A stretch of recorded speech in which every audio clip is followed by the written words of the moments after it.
नमस्कार दोस्तों, स्वागत है आपका आपके अपने YouTube चैनल जीएस जीनियस में। जैसा कि आप स्क्रीन पे देख रहे हैं, आज हमारा जो फिजिकल ज्योग्राफी का लेक्चर है, उसका जो टॉपिक है वो है टाइप्स ऑफ वोल्केनो। पिछले लेक्चर में हमने आपको वोल्केनो के बारे में डिटेल से पढ़ाया था।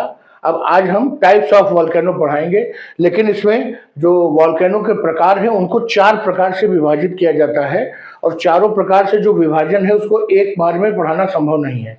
तो उसको हम 2 छोटे-छोटे वीडियो में लेकर के आएंगे, जिसमें पार्ट 1 और पार्ट 2 होगा। तो इससे पहले कि हम वीडियो शुरू करें, आपको मैं बता देना चाहूँगा कि इस समय हमारे चैनल पे 4 सीरीज चल रही हैं। एक चल रहा है यूपी स्पेशल, दूसरा चल रहा है करंट अफेयर्स। करंट अफेयर्स में जो सिविल सर्विसेज क्रॉनिकल की जो मैगजीन आती है करंट अफेयर्स की, उसमें जो दिसंबर का अंक है और उसमें सितंबर अक्टूबर का जो करंट अफेयर्स दिया हुआ है, उसको हम एक एक सेक्शंस को वीडियो के माध्यम से प्रस्तुत कर रहे हैं। और सितंबर से पहले का जो करंट अफेयर्स है, उसमें समसामयिकी क्रॉनिकल, जो घटना चक्र दृष्टि और परीक्षा मंथन, इन तीनों के जो अलग अलग सेक्शंस हैं उनको हमने ऑलरेडी वीडियो के माध्यम से अपने चैनल पे अपलोड कर रखा है। अगर आप वो सब पूरे साल भर का जो करंट अफेयर्स है, जो वार्षिकी के माध्यम से ये बुक देती हैं, उसको अगर आप देखना चाहते हैं तो इसी वीडियो के डिस्क्रिप्शन में जाइए और उसमें करंट अफेयर मैगजीन नाम से जो प्लेलिस्ट पड़ी हुई है, उसमें वो सभी वीडियो पड़े हुए हैं और अलग अलग टॉपिक के नाम से पड़े हुए हैं। तो अगर आप युद्धाभ्यास देखना चाहते हैं तो उन तीनों बुक्स में से किसी एक का भी युद्धाभ्यास देख लीजिए, वो पर्याप्त है। अगर किसी से आप अंतर्राष्ट्रीय संबंध देखना चाहते हैं तो वो किसी का अंतर्राष्ट्रीय संबंध देख लीजिए, और सभी सेक्शंस और सभी उसके पड़े हुए हैं। इसमें परीक्षा मंथन, घटना चक्र दृष्टि और सिविल सर्विसेज क्रॉनिकल इसके हैं। तो चलिए मित्रों, शुरू करते हैं। आपसे रिक्वेस्ट है कि हमारे चैनल को सब्सक्राइब कर लीजिए। इसी प्रकार की परीक्षा उपयोगी जानकारी आपको समय समय पर मिलती रहेगी और तब तक मिलती रहेगी जब तक आप सफल नहीं हो जाते। तो मित्रों, ज्वालामुखी के प्रकार। ज्वालामुखी को हमने 4 प्रकार से बांट सकते हैं, अर्थात उनका वर्गीकरण कर सकते हैं। एक तो पीरियोडिसिटी ऑफ इरप्शन, अर्थात जो उसमें विस्फोट होता है उसकी समयबद्धता के आधार पे, और दूसरा एक्सप्लोसिवनेस, अर्थात जो उसमें विस्फोट है उसकी विस्फोट की तीव्रता के आधार पर। दूसरा ज्योग्राफिक लोकेशन, अर्थात जो उसकी भौगोलिक जो स्थिति है उसके आधार पर। और दूसरा एसिडिटी और अल्कलिनिटी, अर्थात वो क्षारीय है या एसिडिक है या क्षारीय है, इसके आधार पर भी जो है हम जो है ज्वालामुखी को 4 भागों में बांट सकते हैं। इसमें जो सक्रियता के आधार पर और विस्फोट के आधार पर जो 2 प्रकार हैं, इनको आज हम पढ़ेंगे और इनको हम पार्ट 2 में पढ़ेंगे। नीचे वाले को पार्ट 2 के आधार पर पढ़ेंगे। तो पहला जो हम पढ़ने जा रहे हैं वो है सक्रियता के आधार पर और दूसरा है विस्फोटकता के आधार पर। तो आइए पहले देखते हैं सक्रियता के आधार पर। तो जो सक्रियता के आधार पर है, on the basis of periodicity of eruption, अर्थात कब कब सक्रिय हो जाता है ज्वालामुखी, इसमें हम इसको पुनः 3 भागों में बांटते हैं। पहला है एक्टिव वोल्केनो, इन्हें कहते हैं सक्रिय ज्वालामुखी।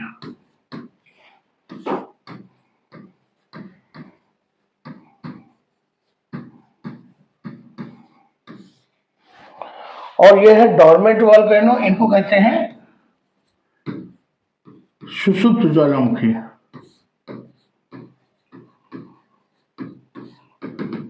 और ये जो एक्सटिंक्ट और डेड वोल्केनो है, इनको निष्क्रिय ज्वालामुखी या मृत ज्वालामुखी कुछ भी कह सकते हैं। तो सक्रिय ज्वालामुखी, सुषुप्त ज्वालामुखी और निष्क्रिय ज्वालामुखी।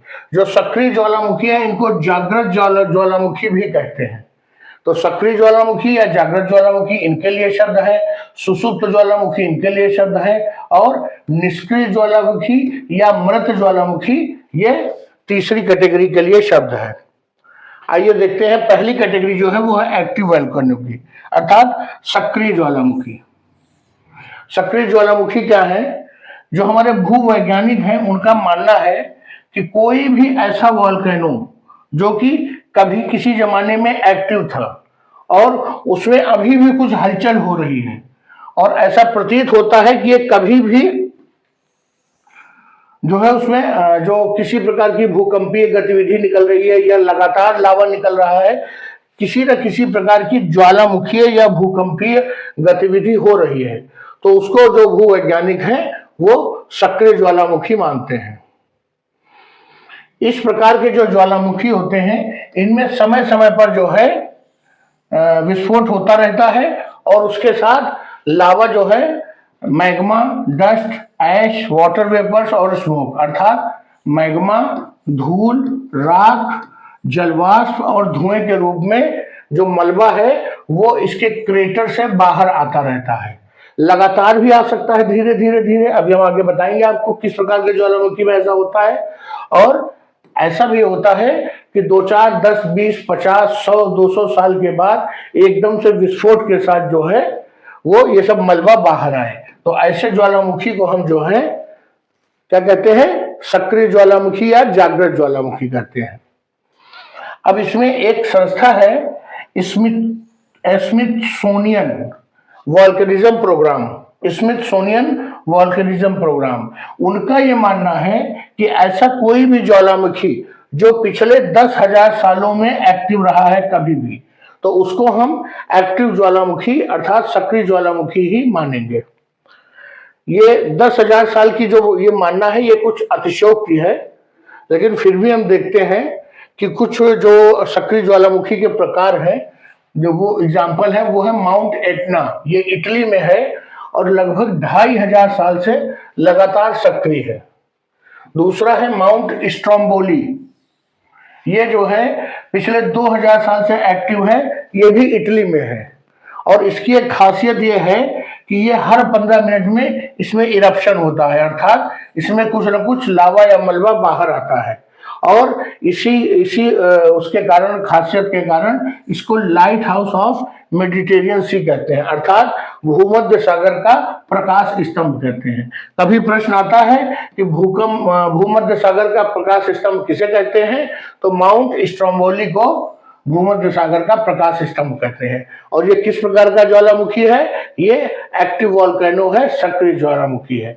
इसके अलावा जो किलायो जो ज्वालामुखी है हवाई आइलैंड का, कोटोपैक्सी इक्वाडोर का, माउंट एरेबस ये अंटार्कटिका पर है और माउंट मोना लाओ ये भी हवाई आइलैंड पे है, मियोन ये फिलीपींस का है, फिर से देख लेते हैं, माउंट किलायो, इसके अलावा कोटोपैक्सी, एरेबस, मोना लोआ और मियोन, ये जो है ये सभी ज्वालामुखी सक्रिय ज्वालामुखी हैं। अब क्या भारत में भी कोई सक्रिय ज्वालामुखी है, तो जी हाँ, अंडमान निकोबार जो द्वीप समूह है उसमें बैरन जो द्वीप है, बैरन नाम से, वहां पर जो ज्वालामुखी है वो एक सक्रिय ज्वालामुखी है। भारत में बैरन आइलैंड सक्रिय ज्वालामुखी का एक उदाहरण है। अब आगे देखते हैं सुषुप्त ज्वालामुखी किसे कहते हैं। ऐसा वोल्केनो जिसमें बहुत लंबे समय से कोई ज्वालामुखी अभिक्रिया न हुई हो, लेकिन ऐसा प्रतीत होता हो कि उसमें बहुत ही जल्दी आने वाले समय में जो है विस्फोट या प्रस्फुटन हो सकता है और उसमें प्रस्फुटन के द्वारा ज्वालामुखी मलबा बाहर आने की क्षमता भी है, तो ऐसे ज्वालामुखी को हम सुषुप्त ज्वालामुखी कहते हैं। अर्थात वो सुषुप्त है, मतलब सो तो गया है लेकिन कभी भी जाग सकता है, तो ऐसे वोल्केनो को हम सुषुप्त ज्वालामुखी की संज्ञा देते हैं। फिर से समझिए कि बहुत लंबे समय से कोई इरप्शन अर्थात कोई भी ज्वालामुखी मटेरियल जो है उसका मैग्मा बाहर नहीं आया है, लेकिन उसमें क्षमता है विस्फोट की और ऐसा प्रतीत होता है कि वो भविष्य में फिर से दोबारा फटेगा, तो उसको हम क्या कहेंगे, डॉर्मेंट वोल्केनो कहेंगे। कैसे मालूम चलेगा, जो उसकी भूगर्भिक अभिक्रियाएं चल रही हैं, जब वैज्ञानिक उसको नापेंगे तो मालूम चलेगा कि कुछ ना कुछ नीचे पक रहा है। जब इस प्रकार के वोल्केनो जो होते हैं, सुषुप्त ज्वालामुखी जो होते हैं, वो होता यह है कि 100, 200, 400 साल तक जो ऐसे ज्वालामुखी हैं वो ठंडे पड़े रहते हैं और फिर एकदम से फटते हैं, तो लोग जो है ऐसे ज्वालामुखी की ओर से लापरवाह हो जाते हैं। और जब इस प्रकार के ज्वालामुखी जब फटते हैं तो बहुत ज्यादा मात्रा में जनधन की हानि होती है, काफी बड़ी मात्रा में इंफ्रास्ट्रक्चर खराब होता है और मनुष्यों की और जानवरों की जान भी चली जाती है। अब कुछ डॉर्मेंट वोल्केनो देख लेते हैं जो सुषुप्त है। ये माउंट विसुवियस है इटली का, माउंट फ्यूजी है जापान में, माउंट किलिमंजारो है तंजानिया में। और इसके अलावा नारकोंडम आइलैंड जो है ये अंडमान निकोबार द्वीप में, जो भारत का सुषुप्त ज्वालामुखी है वो नारकोंडम आइलैंड पे है। कहाँ पे है? अंडमान निकोबार द्वीप में है। अब जरा माउंट किलिमंजारो के बारे में एक फैक्ट है, उसको जान लेते हैं। ये हाईएस्ट फ्री स्टैंडिंग माउंटेन है पूरे विश्व में। पूरे विश्व में अकेला पहाड़ जो खड़ा है, ऐसे पहाड़ों में ये सबसे ऊंचा है, 5895 मीटर, 5895 मीटर समुद्र तल से ये ऊंचा है। और साउथ अफ्रीका, अफ्रीका कॉन्टिनेंट का ये सबसे ऊंचा पर्वत भी है, सबसे ऊंचा शिखर भी है। अब इसके अलावा एक तीसरे प्रकार का जो ज्वालामुखी हम लोगों ने देखा था, एक्सटिंक्ट वॉल्केनो, अर्थात निष्क्रिय ज्वालामुखी या मृत ज्वालामुखी। ये ऐसे ज्वालामुखी हैं कि जो अब जो है बिल्कुल भी उनके अंदर कोई भूगर्भीय अभिक्रिया नहीं हो रही है और उनमें कोई भी हलचल नहीं है। और उनका जो हमने कल बताया था, जो वेंट होता है जिससे मैग्मा ऊपर चढ़ता है, वो जो नीचे मैग्मा का चैम्बर है उससे उसका कनेक्शन टूट गया है। अगर कनेक्शन नहीं टूटा है तो कभी भी उसमें विस्फोट हो सकता है। ये देखिए, ये होता है वेंट और ये होता है मैग्मा चैम्बर। यहाँ पर मैग्मा भरा होता है और इसके जरिए ये ऊपर चढ़ता है और फिर ये फटता है। तो अगर यहाँ से किसी प्रकार से इसका कनेक्शन टूट जाए तो ये तय हो जाएगा कि अब ये नहीं फटेगा, मतलब उसकी संभावना 0 हो अगर, तो उसको निष्क्रिय ज्वालामुखी मान लिया जाएगा। इसके एग्जाम्पल है माउंट स्लेमिस, ये उत्तरी आयरलैंड में है। माउंट थेल्सन, ये ओरेगोन यूएसए में है। माउंट पोपा, ये म्यांमार में है। ये एकांकुगुआ, ये अर्जेंटीना में है। और डेमबैंड, ये ईरान में है। और कोहे सुल्तान, ये पाकिस्तान और ईरान के बॉर्डर में है। कुछ किताबों में पाकिस्तान लिखा मिलेगा, कुछ किताबों में ईरान लिखा मिलेगा। और चिम्बराजो, ये इक्वाडोर में है। ये सभी ये निष्क्रिय ज्वालामुखी के उदाहरण हैं। अब ये कभी भी इनमें ज्वालामुखी गतिविधि देखने को नहीं मिलेगी। जो इस टाइप के वोल्केनो होते हैं, जनरली उनका जो क्रेटर होता है वो बंद हो जाता है। कैसे बंद हो जाता है? जब बहुत दिनों से उसमें कोई भी मैग्मा बाहर नहीं आएगा, तो जो मैग्मा उसके मुंह पर होगा वो वहीं पर जम के, लावा जो है जम के ठंडा हो जाएगा और वहां ठोस चट्टान के रूप में बंद हो जाएगा। फिर कुछ समय बाद उसके ऊपर जो डस्ट निकली है ज्वालामुखी की, वो उसी पर बैठ जाएगी और उसका परिणाम क्या होगा कि उस पर पेड़ पौधे पत्ती उगाएंगे, जंगल बन जाएगा। और अगर डिप्रेशन है तो वहां पे एक क्रेटर लेक बन जाएगी। मैंने आपको बताया था क्रेटर लेक क्या होती है। और अगर ये जो हमारा एक्सटिंक्ट जो वो है वोल्केनो, अर्थात जो निष्क्रिय ज्वालामुखी है, उसमें वेंट और जो मैग्मा चैम्बर है, इसके बारे में आप नहीं जानते हैं तो हमारा जो पिछला वोल्केनो वाला जो वीडियो है, इसी डिस्क्रिप्शन में फिजिकल ज्योग्राफी की प्लेलिस्ट में पड़ा हुआ है। उसमें पार्ट्स ऑफ जो वोल्केनो है वो मैंने बताए हैं बहुत डिटेल में। उसको आप देखिए तो आप समझ जाएंगे कि कैसे जो है ये इस प्रकार के निष्क्रिय ज्वालामुखी का वेंट जो है वो जो मैग्मा चैम्बर है उससे संपर्क उसका कैसे खत्म होता है। अब दूसरा है विस्फोटकता के आधार पे, अर्थात किसी उसमें विस्फोट होगा या नहीं होगा, इसके आधार पर हमने ज्वालामुखी को 2 प्रकार में डिवाइड किया है। एक है क्वाइट फिजर वोल्केनो, अर्थात शांत प्रकार का वोल्केनो, और दूसरा है सेंट्रल एक्सप्लोसिव वोल्केनो, अर्थात केंद्रीय उद्भेदन वाला ज्वालामुखी। एक है शांत प्रकार का ज्वालामुखी और एक है केंद्रीय उद्भेदन प्रकार का ज्वालामुखी। अब जो ये शांत वाला ज्वालामुखी है जिसमें शांत रहता है, in such type of volcano magma comes out from any fissure or fracture very but without explosion। इसमें होता क्या है कि मैग्मा जो है, जो धरती में पड़ी हुई कोई दरार है, कोई फ्रैक्चर है, कहीं से कोई भ्रंश निकला हुआ है, वहां से मैग्मा धीरे धीरे बाहर आने लगता है और इतना ज्यादा मात्रा में आता है कि वो बहुत बड़े एरिया में फैल जाता है। और उसके बाद क्या होगा, वो लावा बनेगा। लावा से ठंडा होने के बाद चट्टान, कठोर चट्टान का रूप ले लेगी। या तो वहां पर पठार बनेगा और या तो पठार के अपरदन के बाद वहां कुछ मैदानी भाग सा बन जाएगा। तो ये जो शांत प्रकार का ज्वालामुखी है, ये इसमें कोई विस्फोट नहीं होता है, कोई बहुत विस्फोट के साथ फटता नहीं है, और ना ही बहुत बड़ा कोई कोन शेप का स्ट्रक्चर बनता है।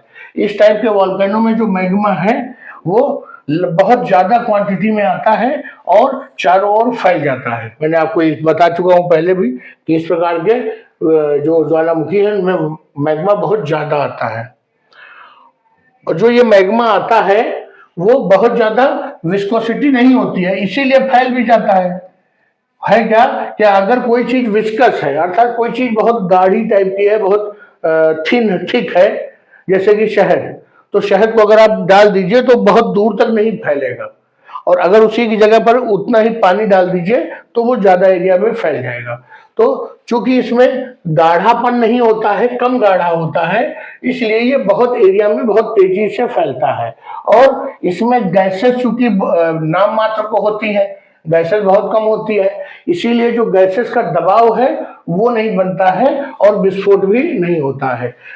विस्फोट को जो है गैसेस जो है हवा दे देती हैं, और गैसेस में कुछ तो ज्वलनशील गैसेस होती हैं जो विस्फोट को का कारण बनती है, और दूसरा बाकी जो गैसेस होती हैं जब वो धरती के नीचे से बाहर आना चाहती हैं तो वो लावा को और पुश करती हैं और लावा बहुत तेजी के साथ बाहर निकलता है। Some of the example of quiet fissure volcano are, जो कुछ शांत प्रकार के जो ज्वालामुखी हैं उनका पहला जो सबसे महत्वपूर्ण एग्जाम्पल है वो है जो दक्कन के पठार हैं उनका एक हिस्सा है डेक्कन प्लेटू। डेक्कन प्लेटू का एक हिस्सा है डेक्कन ट्रैप, जिसको महाराष्ट्र का पठार भी कहते हैं। महाराष्ट्र, गुजरात, गोवा में यह विस्तृत है। अगर आप डेक्कन ट्रैप के बारे में नहीं जानते हैं तो हमारे इसी वीडियो के डिस्क्रिप्शन में इंडियन ज्योग्राफी का लेक्चर पड़ा हुआ है, भारत का भौगोलिक विभाजन।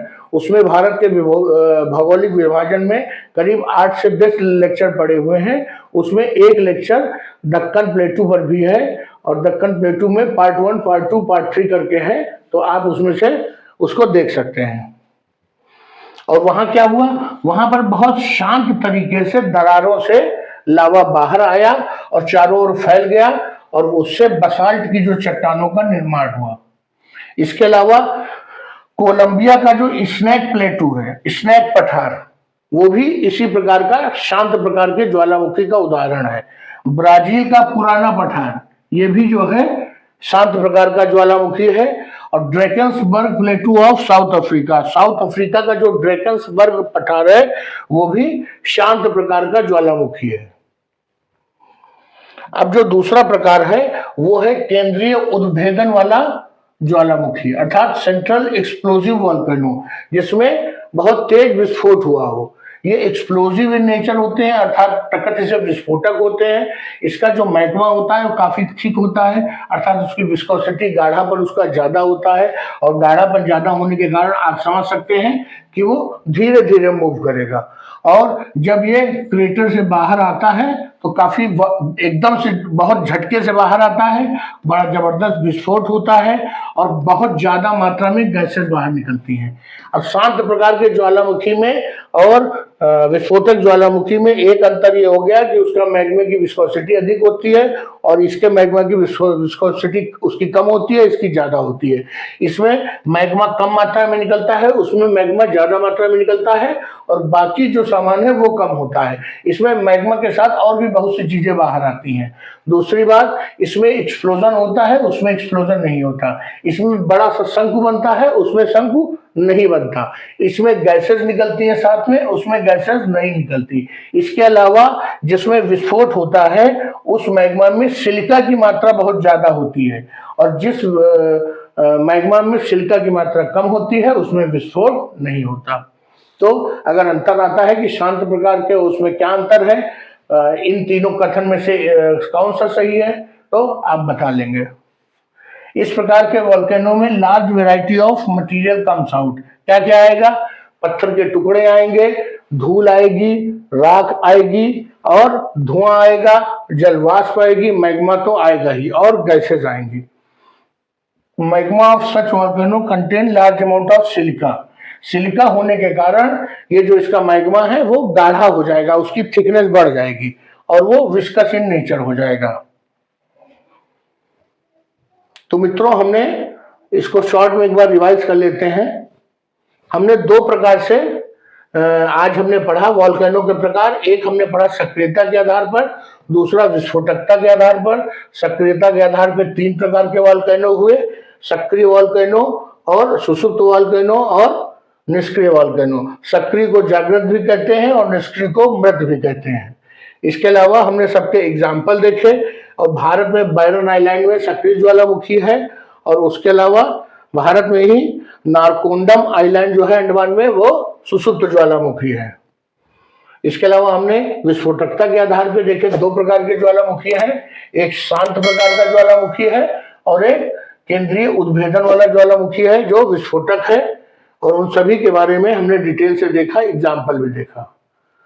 तो चलिए मित्रों, इस लेक्चर को यहीं समाप्त करते हैं। कल हम अगले दो जो प्रकार हैं, जो अगले दो आधार पर विभाजन किया जाता है, उसको हम आपके समक्ष प्रस्तुत करेंगे। तो मित्रों, इंतजार करिएगा वीडियो का पार्ट 2 का। आइए मित्रों, वीडियो समाप्त करते हैं। हमारा कंटेंट अच्छा लगा हो तो चैनल को सब्सक्राइब करिए, वीडियो को लाइक करिए। धन्यवाद।